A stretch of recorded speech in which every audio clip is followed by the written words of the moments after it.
Eder, Mech, Pallister.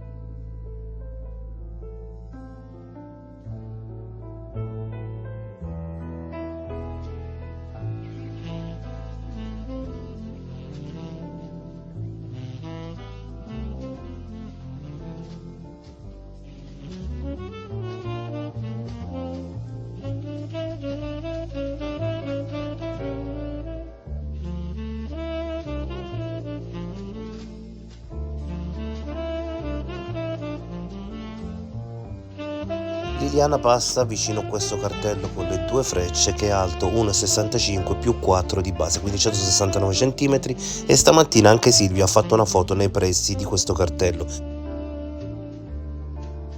Il cartello invece a destra è alto 1,75 più 9 cm di base. La settimana scorsa anche Sterpina aveva fatto una foto in quella zona. Claudio Sterpina è alto circa 1,80 m. Premessa. La prima foto che vi mostro è dei pantaloni di Liliana messi ad asciugare su apposito tavolo in sala autoptica. Per un semplice motivo ve li mostro, per spiegare a chi non se ne intende molto di fotografia e misurazioni come è solita operare la polizia scientifica. Sotto ogni oggetto sequestrato, prima di scattare la foto, la polizia colloca un righello di carta di 20 cm vicino all'oggetto, dove ad ogni tacca nera corrisponde un centimetro. Questo serve affinché, se un giorno si dovesse avere bisogno di sapere la misura reale di quel particolare oggetto, dalle foto si può benissimo ricavare, prendendo come termine di paragone il righello, la corretta misura.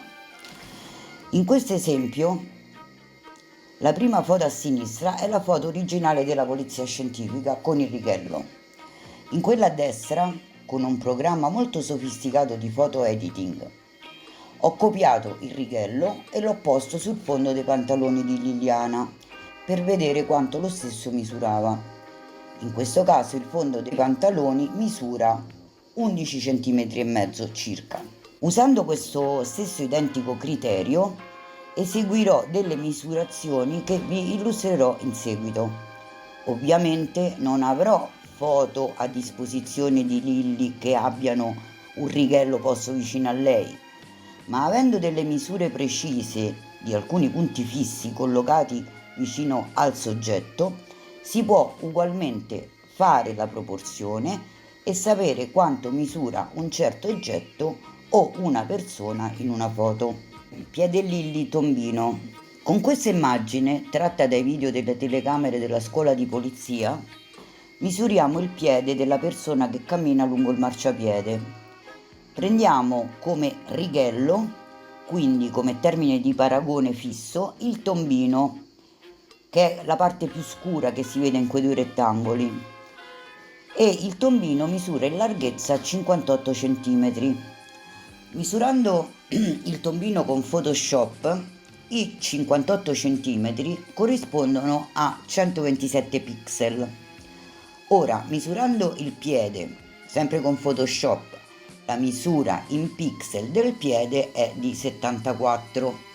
A questo punto basta fare una semplice operazione, quindi una proporzione matematica, da cui si ricava che il piede è lungo più o meno 32-33 cm. Giammai questa misura in centimetri corrisponde a una taglia di scarpe numero 37, scarpa di Lilli. A dimostrazione di ciò si rileva, nella foto che vedete, fatte le giuste misurazioni con il righello apposito, la scarpa di Liliana è lunga effettivamente 26 cm e corrisponde a un numero 37 di taglia. Infatti le scarpe di Liliana erano un 37. In questo caso non abbiamo un termine di paragone fisso. Non è stato possibile misurare alcun oggetto vicino alla donna ai secchioni.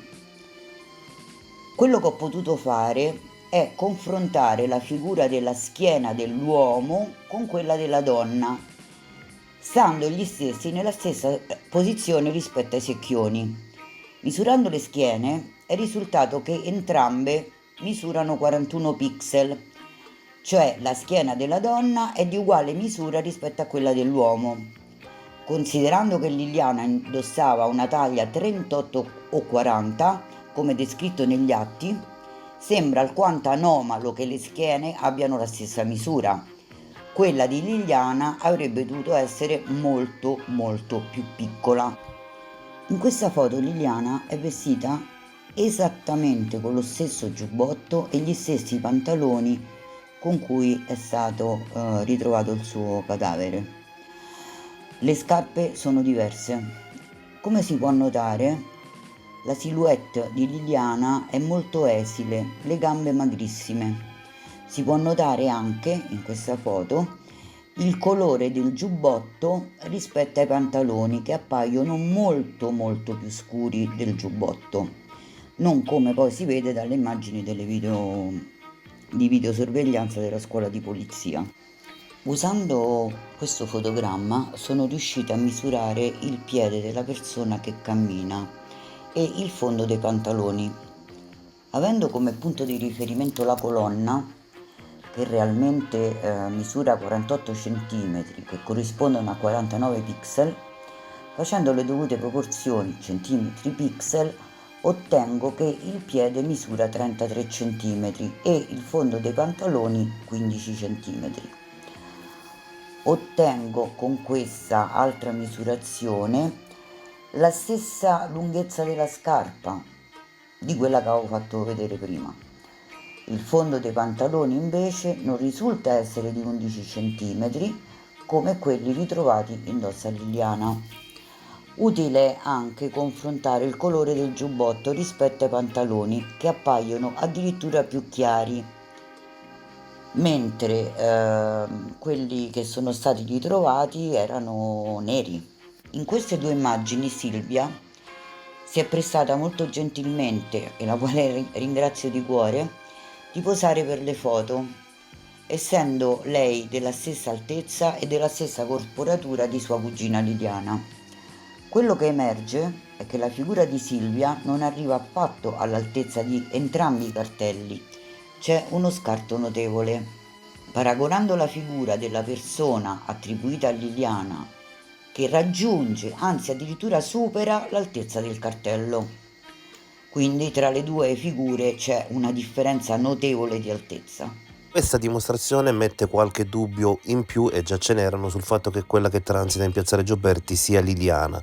Oggi ovviamente si è subito tenuto un summit da parte della banda degli onesti, perché sono rimasti abbastanza increduli davanti a queste scoperte evidenti, e si pensa di mandare queste nuove informazioni ovviamente all'attenzione della procura.